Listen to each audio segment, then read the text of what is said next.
Okay guys, good morning. It's me again.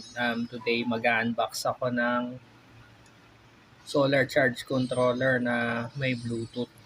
Nakita ko to sa online shopping store. Nahawakan na to ng anak ko kaya may drawing na dyan. So ito siya. Solar charge controller siya na may Bluetooth. Yan. Bluetooth monitoring ayan no. Tapos ito yung specs niya. Bluetooth 12 volts, 24 volts, then 30 amps. Ayan. Ganda yung kulay niya, kulay gold. Ito, yan yung specs niya. Tapos, ito yung instruction manual niya. Madali naman maintindihan kasi may English na instruction. Tapos ito, i-scan niyang QR na yan para ma-download yung apps para dun sa iOS or Android na device. Yan. Tapos, ito yung pinaka-unit. Malaki yung LCD niya. Compare do sa kulay blue tsaka yung puti na yung usual na solar charge controller. Tapos, 5 volts, 2 amps. Tapos, ito yung input ng PV. Then, battery. Tapos, yung load output. Dito nilalagay yung mga light load lang. Yung mga mababa lang wattage. Gaya ng 12 volts na bumbilya, ganun. Pwede na i-diretso dyan. So, ito yan. Maganda yung pinaka-ano niya. Lagayan niya ng wire. Pwedeng ano na makapal. Tapos, ito yung mga gamit ko before. Hindi naman pandiinan yung setup ko. Yung tamang ano lang. So, yan. Compare natin yung LCD. Malaki LCD niya. Tapos, ang hindi ko lang nagustuhan dito sa mga ganito, yung, di ba may itim nito, tsaka may puti. Ang LVD cutoff niya, yung low voltage disconnect niya, hanggang 11.5 lang. Yun yung pinakasagad niya na pinakamataas. So, kasi ang gel battery, ang parameter ko sa gel battery, 13.7 full charge. Then, ang reconnect ko is 12.5. Then, ang low voltage disconnect ko, sineset ko siya as 12.2. So, ito wala eh. Ang pinakasagad niya na low voltage, 11.5 lang. So, ito yung nagustuhan ko dito. Ayan. Halos magkasinlaki din naman yun. Next ay ipapower ko tapos i-download ko na yung software, yung apps. Tapos, okay, na-download at install ko na yung apps. Next na maipapower ko na tong solar charge controller. Gagamitin ko gel type. Bigat. Ayan, na-i-wire ko na tong solar charge controller. Body yung brown is positive.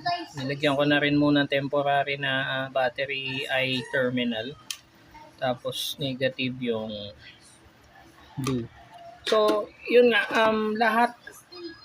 lahat ng klaseng solar charge controller, bago nyo install, lagi una ang battery bago ang solar panel para hindi masira yung solar charge controller. Kahit ano yun, lagi ganun ang battery first before solar panel. Yan. So, yan. Yeah.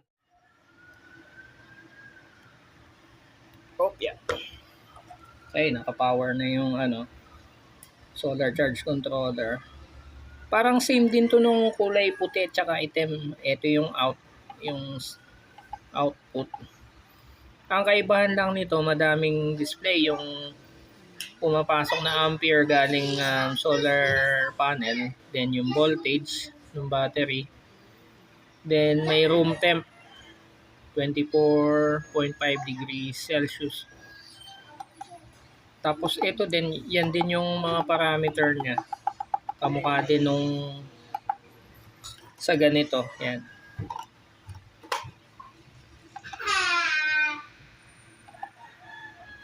So, yun. Okay, na-download and install ko na yung apps dito sa Android device. Ayan na siya. Connecting. Ayan, connected. Ito yung interface niya, merong temperature, room temperature to, hindi yung temperature ng device or ng battery. Charging current, ito yung pumapasok galing solar panel. Discharge current, ito yung palabas ng solar charge controller kung dito ka kukuha ng output. Pero kasi itong setup ko, ano ko pa to sa LBD module para hindi mapuwersa itong ano. Tapos, ayan, voltage is 12.7. Then, ito yung setting. Yan. Ang battery type, ito yung pilian. So, gel battery gamit ko ngayon. Naka-gel battery siya.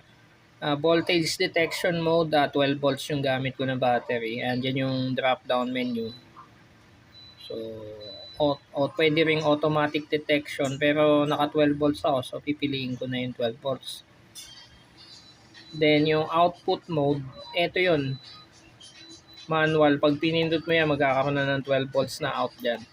So, pwedeng i-set dyan ang automatic mode, timing mode, straight out mode. So, naka-manual mode ako. Then, sa voltage setting naman, yung full voltage niya, yung full charge na voltage niya. Gel battery ako, ang parameter ko dyan, 13.7. Then, sa restore discharge, ito yung pag nalobat, then pag na-reach niya yung 12 point, ako ang setting ko dyan 12.5. Galing lobat, pag nag 12.5 magre-reconnect na ulit. Okay. Then ito yung sinasabi ko na parameter dun sa mga ganito. Up to 11 lang ang sagad niya. Ito pwedeng iset ng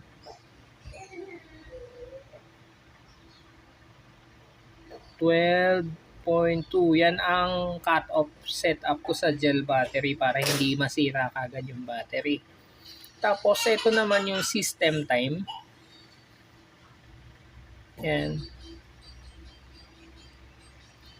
Lagay natin ang oras.